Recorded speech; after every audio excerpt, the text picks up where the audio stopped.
વડોદરા શહેરની સયાજી હોસ્પિટલમાં ભેગા થઈ રહેલા મેડિકલ વેસ્ટના નિકાલને લઈને હોસ્પિટલનું તંત્ર અને પાલિકા તંત્ર હાથ ઊંચા કરી રહ્યા હોવાના TNN ન્યૂઝે અહેવાલ પ્રસારિત કર્યા હતા। ત્યારે TNN ન્યૂઝના અહેવાલનો પડઘો પડ્યો છે, જેમાં TNN ન્યૂઝનો અહેવાલ પ્રસારિત થતાં જ વોર્ડ ઓફિસરે મેડિકલ વેસ્ટના નિકાલની કામગીરી શરૂ કરાવી હતી। વડોદરા શહેરમાં આવેલી મધ્ય ગુજરાતની સૌથી મોટી સરકારી હોસ્પિટલ સયાજી હોસ્પિટલમાં છેલ્લા ઘણા દિવસોથી મેડિકલ વેસ્ટ ભેગો થઈને આશરે 2 થી 3 ટન જેટલો થઈ ગયો છે, જેને સયાજી હોસ્પિટલના પોસ્ટમોર્ટમ વિભાગની પાછળ મૂકવામાં આવ્યો છે। આ મેડિકલ વેસ્ટના નિકાલની જવાબદારીમાંથી સયાજી હોસ્પિટલનું તંત્ર અને પાલિકા તંત્ર છટકી રહ્યા હતા, જેને લઈને તીસરી આંખ ન્યૂઝ નેટવર્કે TNN ન્યૂઝે અહેવાલ પ્રસારિત કર્યો હતો।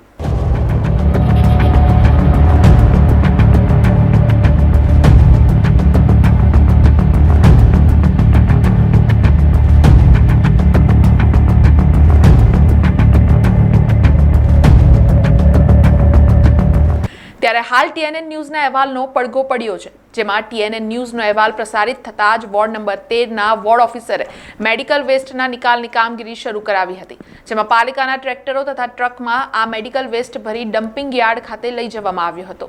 ત્યારે આ અંગે વોર્ડ નંબર 13ના વોર્ડ ઓફિસર ભીમસિંહ વાઘેલાએ વધુ માહિતી આપી હતી। SSG હોસ્પિટલનો કચરો છે કે જે કિચન વેસ્ટનો બધો નીકળે છે, એ લોકો ત્યાં ડમ્પ કરે છે। એ નુકસાન કરતા તો છે જ, એને ધ્યાને જ રાખીને એમને નોટિસ બજાવવા છતાં સાફ સફાઈ નહીં કરી, એટલે અમે એ લોકોને કાગળ પણ બજાવ્યું છે અને અમારા લેવલથી અમારે લોકોને નુકસાન કરતા ના થાય એને ધ્યાને લઈને આરોગ્યની કોઈ તકલીફ ના કોઈને થાય એ હેતુથી અમે હાલ કોર્પોરેશને મશીનરી ફાળવી અને લિફ્ટ કરવામાં આવેલું છે। રોજનો એ લોકોનું ક્વોન્ટમ 5 ટનથી વધારે છે, એમને લખીને જ આપ્યું છે અને ઘણો વધારે ક્વોન્ટમ હોય છે।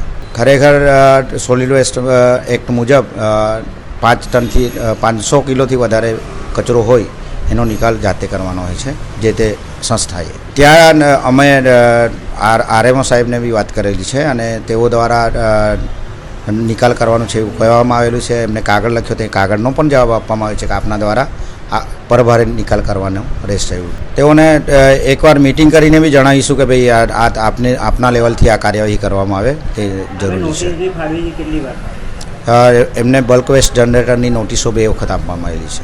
સમાચારોના સતત અપડેટ માટે TNN ન્યૂઝને YouTube પર સબસ્ક્રાઇબ કરી બેલ આઇકોન પ્રેસ કરો અને અમારી સાથે જોડાયેલા રહો Facebook, Instagram અને Twitter ઉપર।